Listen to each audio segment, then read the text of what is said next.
Shalom saudaraku, shalom. Kita akan ibadah minggu rutin setiap hari Minggu jam 9 sampai jam 11.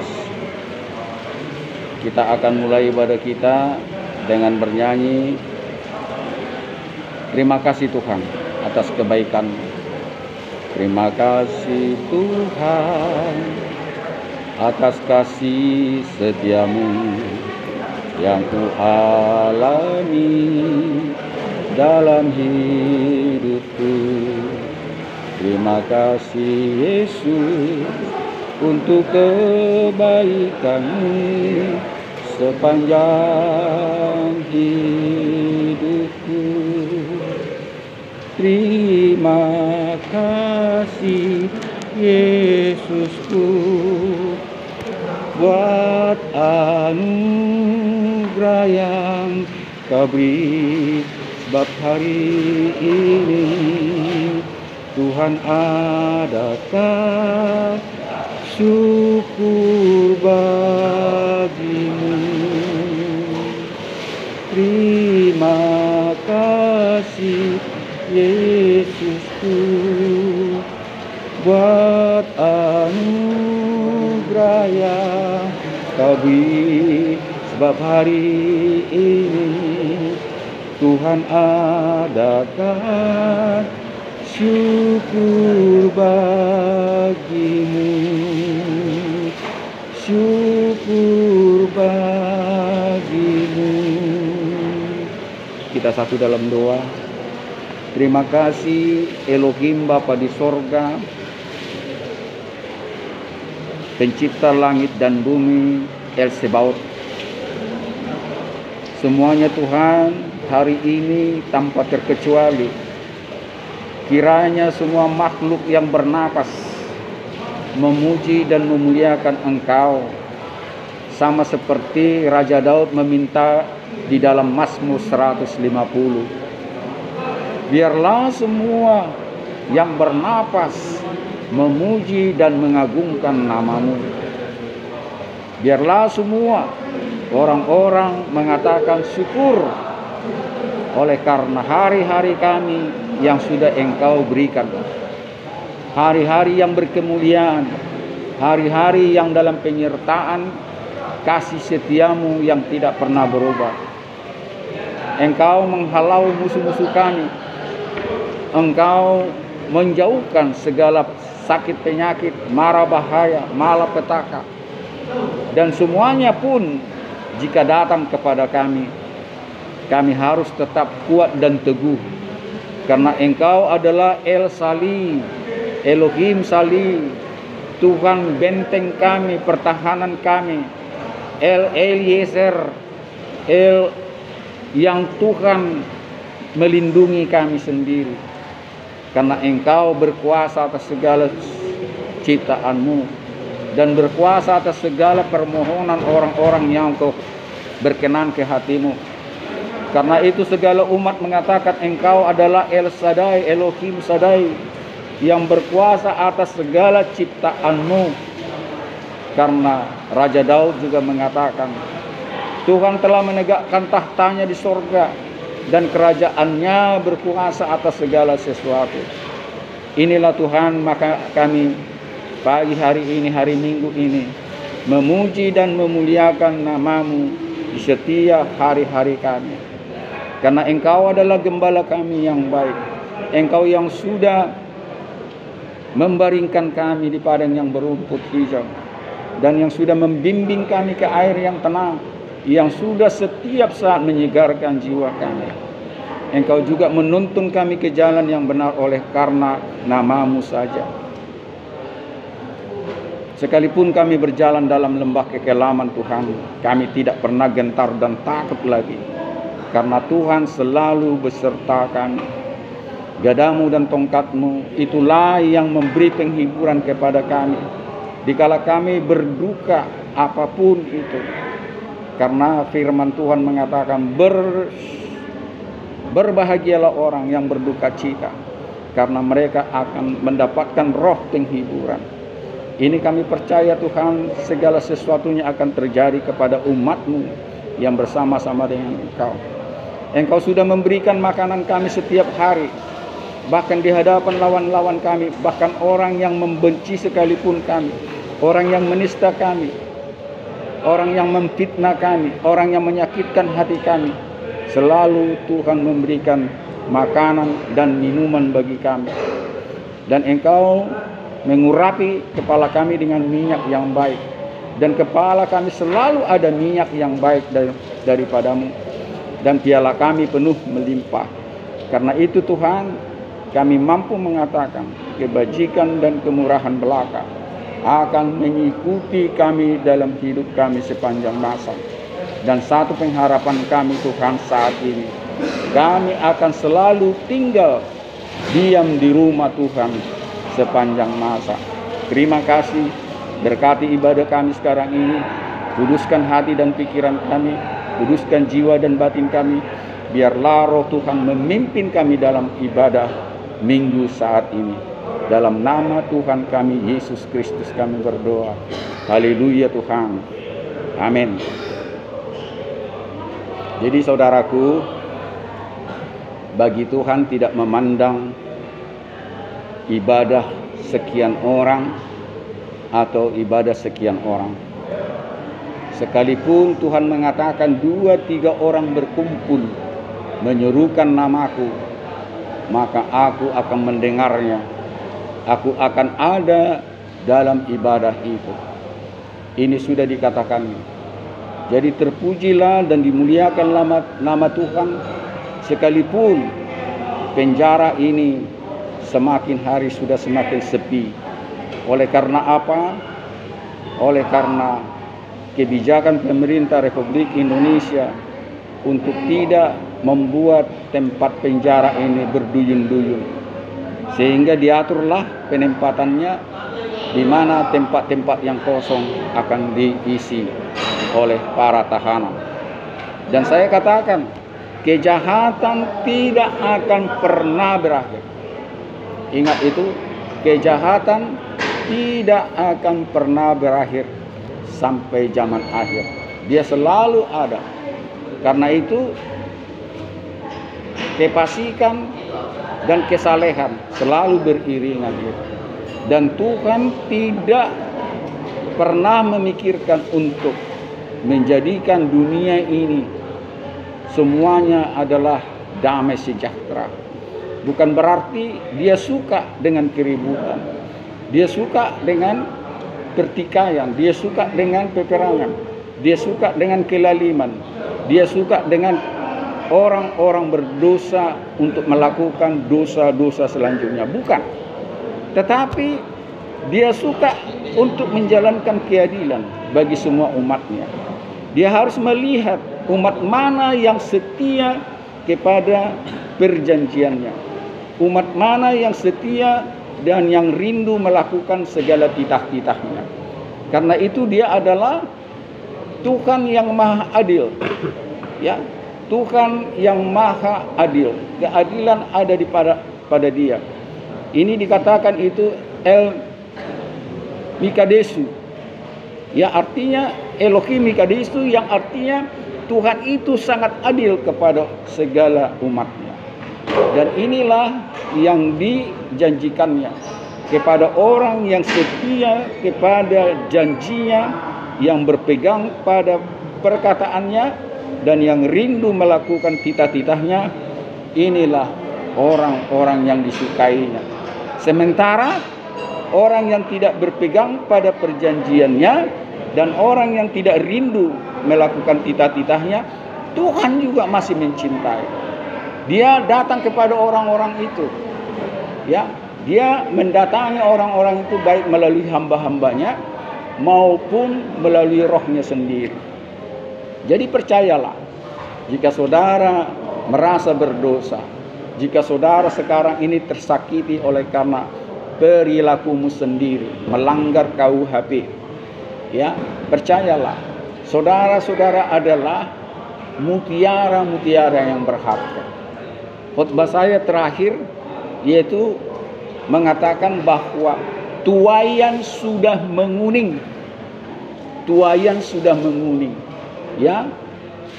Yang dituai itu sudah matang. Ya, yang dituai itu sudah matang, artinya apa? Kejahatan sudah banyak, kejahatan sudah semakin bertambah. Dibutuhkan hamba-hamba Tuhan untuk menuai, bukan untuk membasmi.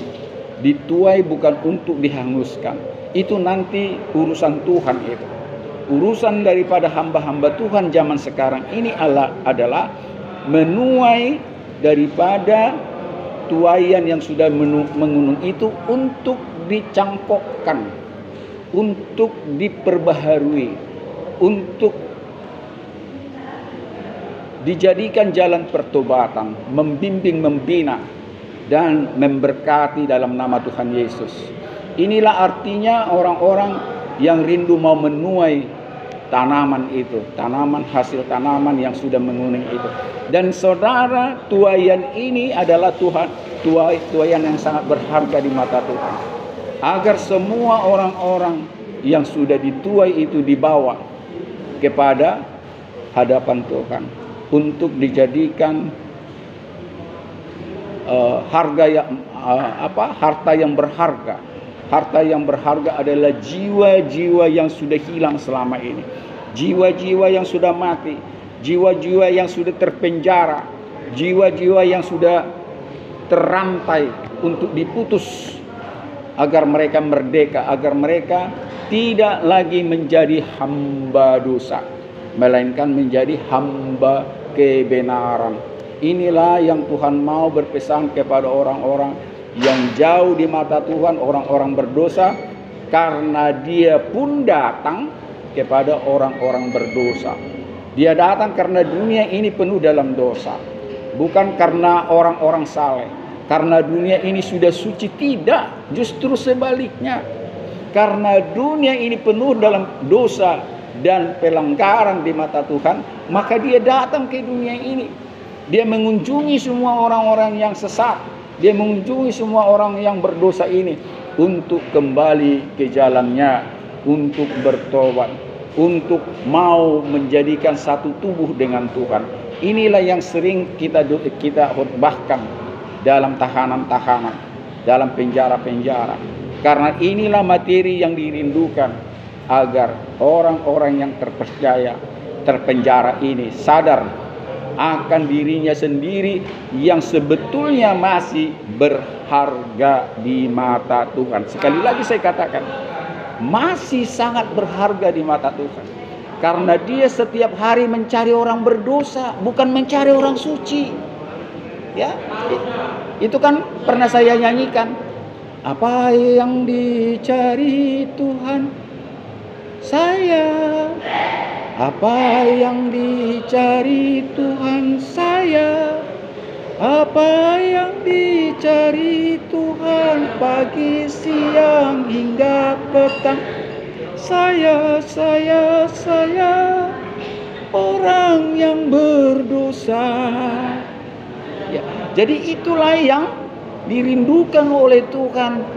Justru orang-orang yang sesat, orang-orang berdosa, orang-orang fasik. Kalau soal penghakiman nanti ada saat. Kalau orang-orang fasik, orang-orang yang bebal, orang-orang yang tidak mau meninggalkan jalannya, orang-orang yang tidak mau bertobat, ada nanti saatnya penghukuman itu. Penghukuman itu kita harus didapat setiap orang yang tidak kembali ke jalan Tuhan. Tetapi orang yang tetap di jalan Tuhan, di jalan kebenaran, itu ini akan mendapatkan upahnya.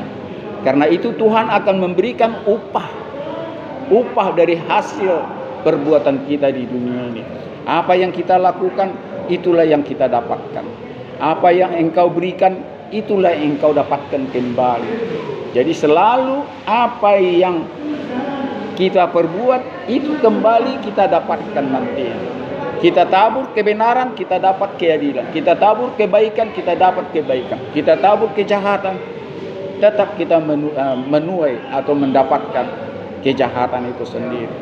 Karena itu perbuatlah sehari-hari kebaikan kepada setiap orang. Karena inilah daripada hukum yang utama yang diajarkan oleh Tuhan kita Yesus Kristus. Ya, hukum utama yang pertama, kita ingat itu apa dikatakan? Kasihilah Tuhan Elohimmu dengan segenap hatimu dan dengan segenap jiwamu. Dan hukum yang utama yang kedua, kasihilah sesamamu manusia sama seperti dirimu sendiri. Jangan saudara percaya dengan kekuatanmu sendiri. Jangan percaya dengan hasil usahamu sendiri. Karena dalam Yeremia 17 dikatakan apa? Terkutuklah orang yang mengandalkan kekuatannya sendiri, tetapi diberkatilah orang yang mengandalkan Tuhan. Ya, nanti baca itu di Yeremia 17 ayat 5 dan Yeremia 17 ayat 7. Nah, jadi kalau kita mengandalkan kekuatan dan kemampuan dan penyertaan Tuhan, alangkah baiknya apa yang kita dapatkan itu yang paling sempurna kita dapatkan. Katakan buah adalah buah yang betul-betul matang, bukan buah yang mentah, apalagi buah yang busuk. Akan menghasilkan buah-buah yang matang. Sama seperti yang dikatakan Yakobus 1. Ya, dalam Yakobus 1 ada 8 ayat di situ. Dikatakan dimulai dari ayat 2. Berbahagialah dan anggaplah sukacita, terimalah dengan gembira apabila berbagai-bagai pencobaan datang kepadamu. Itu membuat engkau menjadi ujian iman. Dengan ujian iman engkau akan bertekun. Akibat engkau bertekun, engkau tahan uji. Dan engkau akan mendapatkan buah-buah yang matang. Dan engkau tidak akan pernah lagi merasakan kekurangan sesuatu apapun. Karena engkau sudah sempurna. Engkau sudah sempurna dan tidak akan pernah merasakan kekurangan apapun lagi. Itu nanti bisa dibacakan dalam Yakobus. Itu ada 8 ayat. Dan ayat yang terakhir di ayat 8, apa dikatakan? Orang yang mendua hatinya, ya, tidak akan pernah tenang hidupnya. Jadi saya mau katakan ini, tetaplah engkau bersandar kepada Tuhan yang satu, Tuhan yang Echad, Elohim Echad, Adonai Echad. Jangan ada Tuhan-Tuhan yang lain, jangan ada ilah-ilah lain selain daripada Dia. Hanya Dialah satu-satunya Tuhan, pencipta langit dan bumi. Karena apa? Segala sesuatu yang orang pertuhankan di luar Dia, itu adalah ciptaannya. Itu ada ciptaan Tuhan. Bagaimana yang diciptakan menjadi Tuhan orang-orang? Itu tidak tepat. Kita harus mempertuhankan siapa yang menciptakan Tuhan-Tuhan yang begitu banyak itu. Saya kira itu, ya. Tidak mungkin kita lebih percaya kepada hasil ciptaan orang lain, katakanlah orang lain. Kita harus lebih percaya siapa yang menciptakan itu. Jadi berikanlah imanmu kepada Sang Pencipta langit dan bumi dan kepada Penciptamu sendiri.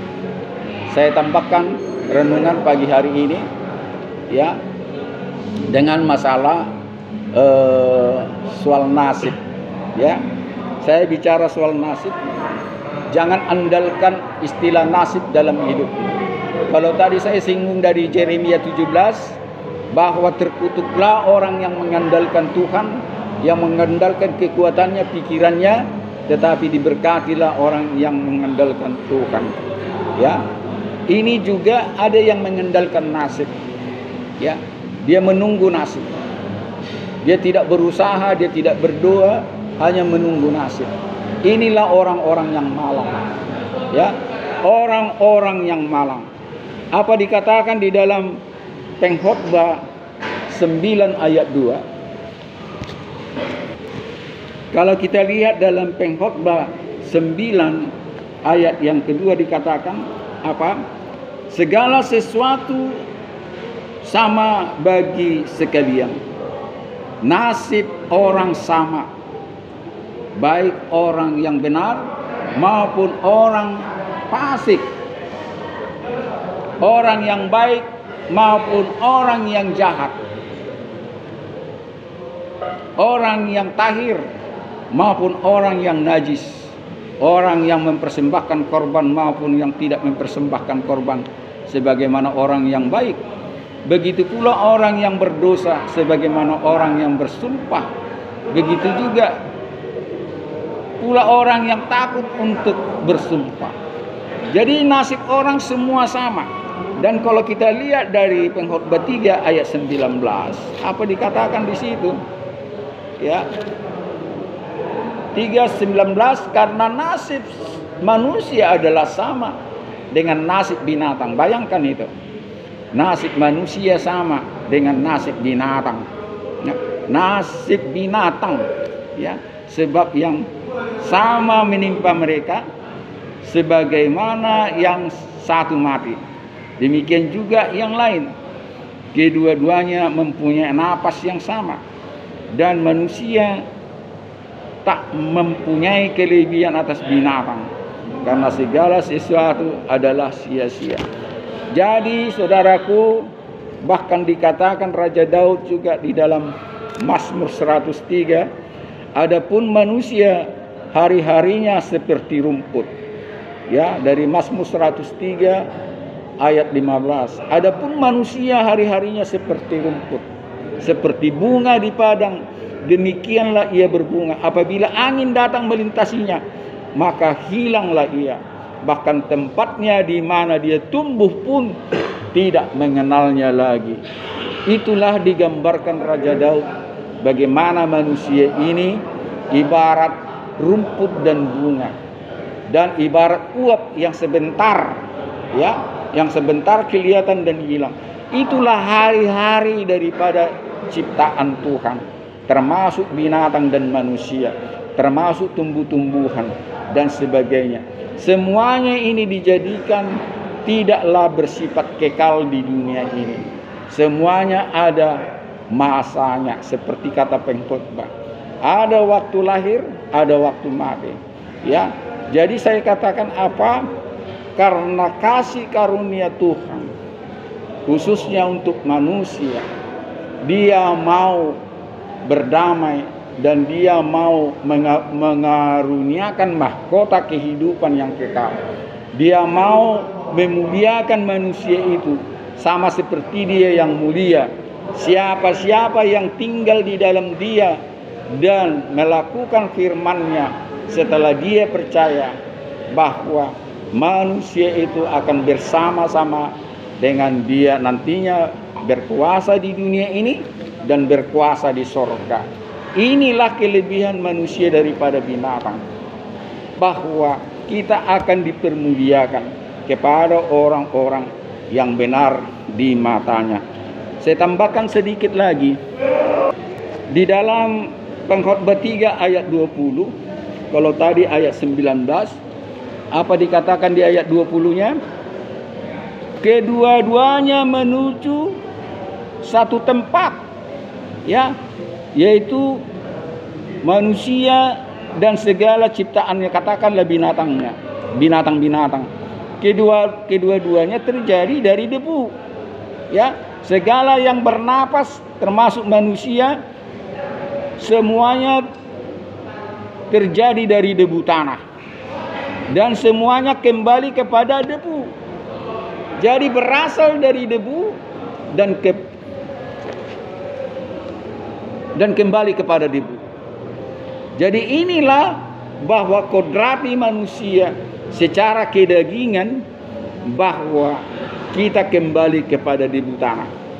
Namun sekali lagi saya ulangi, oleh karena kasih karunia Tuhan, manusia yang dikenannya, artinya Tuhan berkenan kepada manusia yang benar di matanya, dia tidak kembali jadi debu tanah. Kalaupun dia sekedar kembali menjadi debu tanah, dia akan kembali hidup dan tidak akan ada kematian untuk selama-lamanya.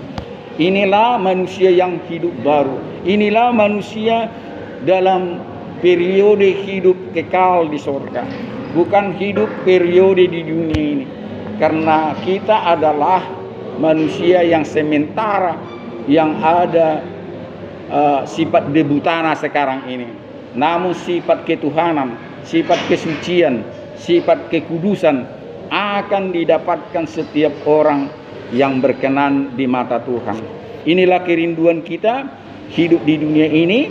Maka itu kita pergunakanlah waktu yang ada.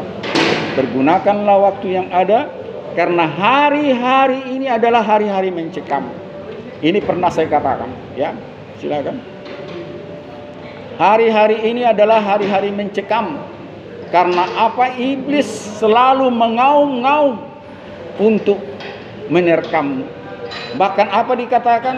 Sebelum engkau melangkah keluar dari pintu rumahmu, suara auman iblis itu sudah mendekatimu. Dia akan mengajak engkau untuk melakukan kejahatan. Dia akan mengajak engkau melakukan segala yang Tuhan tidak mau. Inilah rencana iblis. Inilah rencana dia untuk membuat manusia itu jauh di mata Tuhan. Jangan mendekat sama Tuhan. Dan kenapa Tuhan membiarkan itu? Ini banyak pertanyaan. Kenapa Tuhan membiarkan iblis itu menggoda manusia? Kenapa enggak dibasmi saja? Ini jawabannya tidak sulit. Karena dia adalah Mikadesu, Elohim Mikadesu, Tuhan yang maha adil. Tidak ada yang maha adil selain dia. Dia tahu siapa yang dikenannya dan siapa yang dia tidak kenal. Siapa yang akan hidup selamanya dan siapa yang hanya hidup di dunia ini saja dan hidup di neraka. Karena itu saudaraku, kalau saudara percaya kepada dia saat ini, mintalah agar rohmu, jiwa dan batinmu dituntut setiap hari. Seperti yang sudah saya bacakan dalam Matius 23, ya. Ia menuntun aku ke jalan yang benar. Ya, ia menuntun aku ke jalan yang benar oleh karena namanya. Jadi saudaraku, kalau manusia jatuh ke dalam dosa, jangan pernah mengkambing hitamkan iblis. Jangan pernah menyalahkan iblis. Sama seperti manusia jatuh ke dalam dosa pertama sekali, ya. Kenapa engkau makan Adam? Buah yang sudah kularang itu. Perempuan yang engkau kasih itulah menggodaku.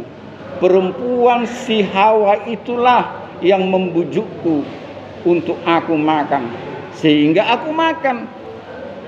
Lantas Tuhan bertanya kepada si Hawa setelah Adam mengatakan pembelaannya, aku makan buah yang terlarang itu, yang di tengah-tengah Taman Eden itu, oleh karena bujukan ular yang engkau ciptakan yang dekat-dekat dengan aku itu.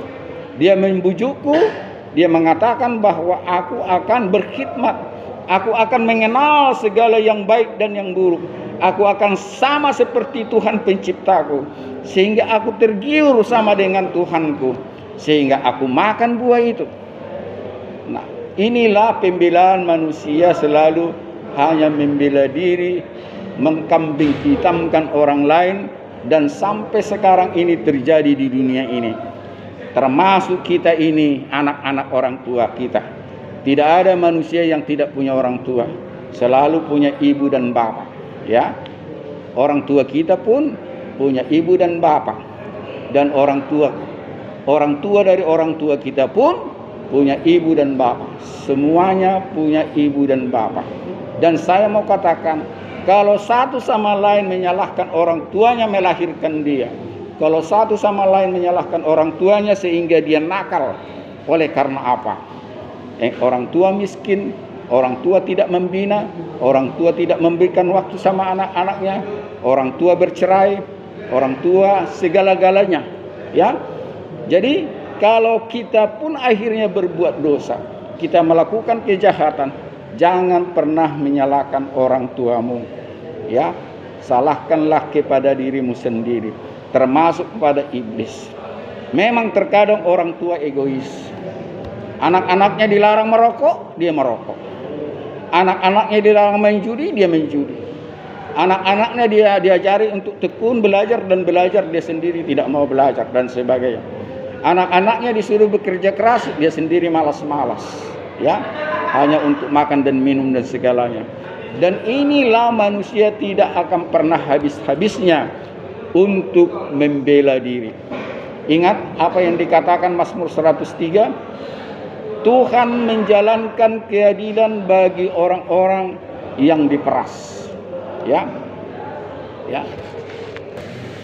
Maka kita setuju kepada orang-orang yang setiawan di negeri, supaya mereka diam bersama dengan aku, orang yang hidup dengan syarat tak bercela. Mazmur 103. 103. Iya, ayat yang ke-6. Ayat ke-6. Tuhan menjalankan keadilan dan hukum bagi segala orang yang diperas. Coba sekali lagi, Tuhan menjalankan keadilan dan hukum bagi segala orang yang diperas. Bagi segala orang yang diperas, ya. Jadi karena itulah Tuhan El Mikadesu, Tuhan yang Maha Adil itu, Dia tahu bahwa keadilan di dunia ini kepada siapa diberikan. Dia tidak akan mau diperkosa hak-hak orang lain. Ya. Orang yang mau mengampuni dosa orang lain, dosanya akan terampuni. Ingat itu.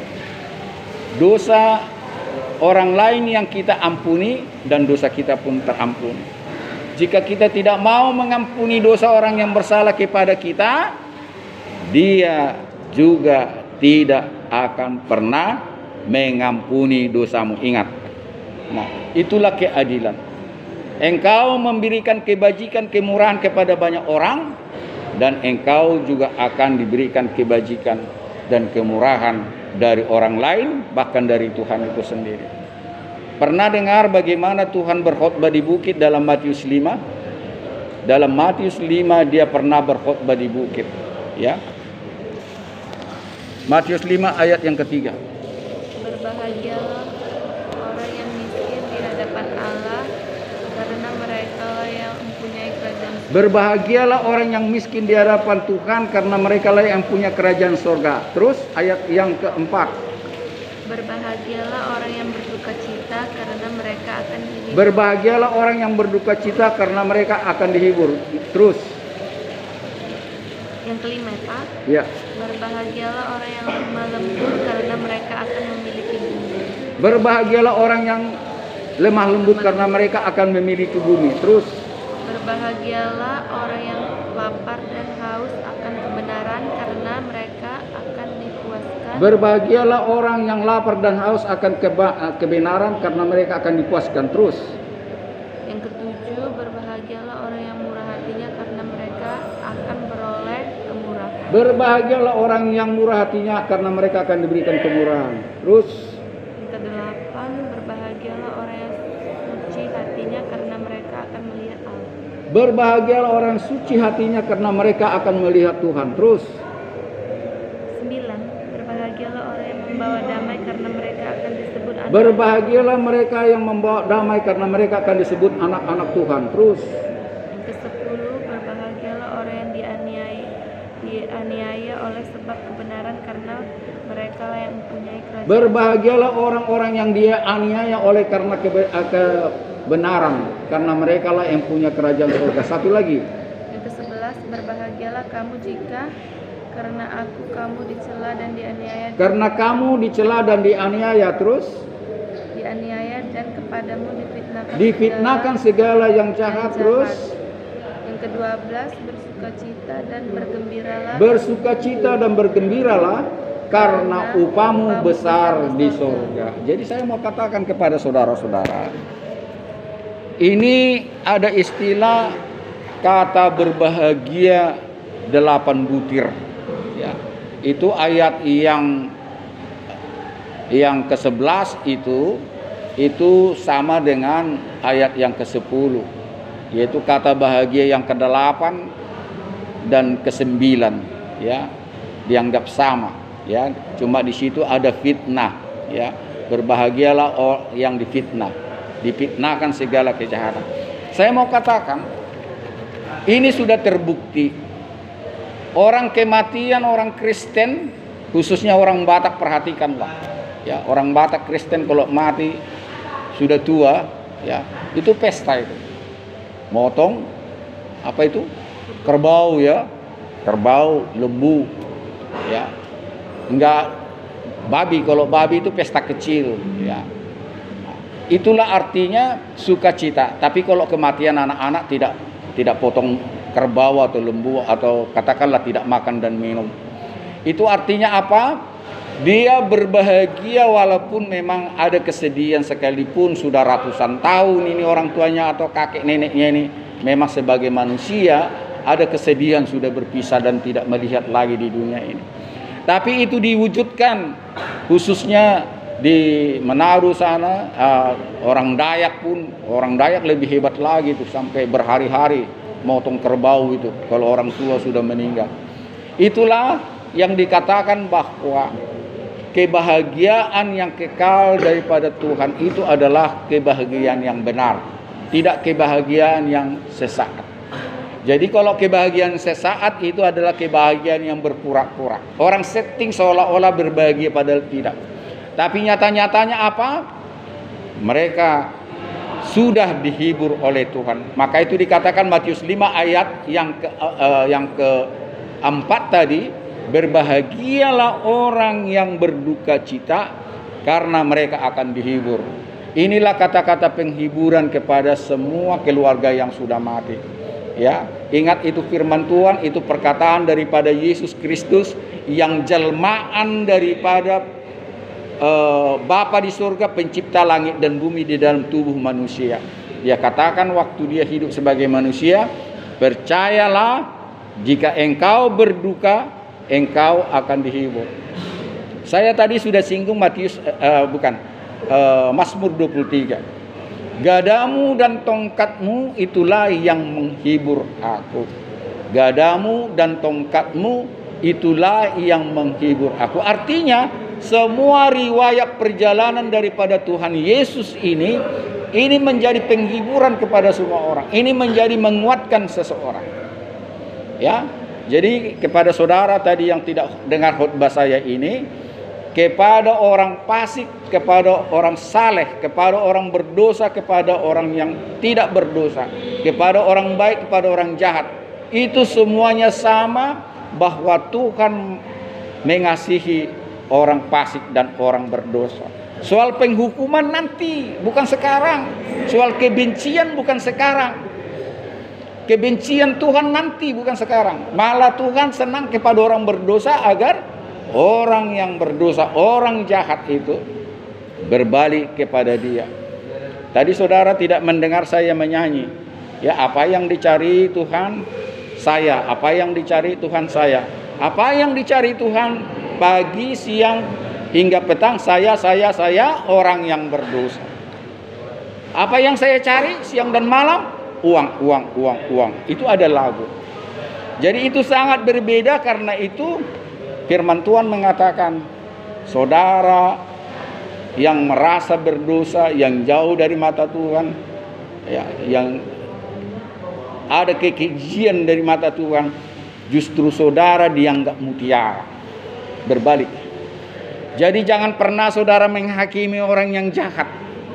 Jangan pernah saudara menghakimi orang yang berdosa. Jangan pernah saudara menghakimi orang yang dipenjara. Ya, saudara di penjara tidak pernah saya hakimi. Saya sering mengatakan, saudara adalah mutiara-mutiara yang berharga. Justru saudara mutiara itu. Saudara lah bibit-bibit yang sudah matang itu. Kalau merasa berdosa, saudara yang akan dituai oleh hamba-hamba Tuhan. Saudara yang dituai sekarang ini untuk berbalik, bukan untuk dibinasakan nanti. Itu kalau dibinasakan, dituai untuk dibakar nanti. Tapi sekarang zamannya dituai untuk dicangkokkan. Saudara tahu duren bisa dicangkok, ya. Duren bisa dicangkok. Dari duren Medan sama duren Aceh atau duren Kalimantan bisa dicangkok, sehingga katanya baik durian dari Tiongkok sana dicangkok dan sebagainya. Termasuk tumbuh-tumbuhan. Satu batangnya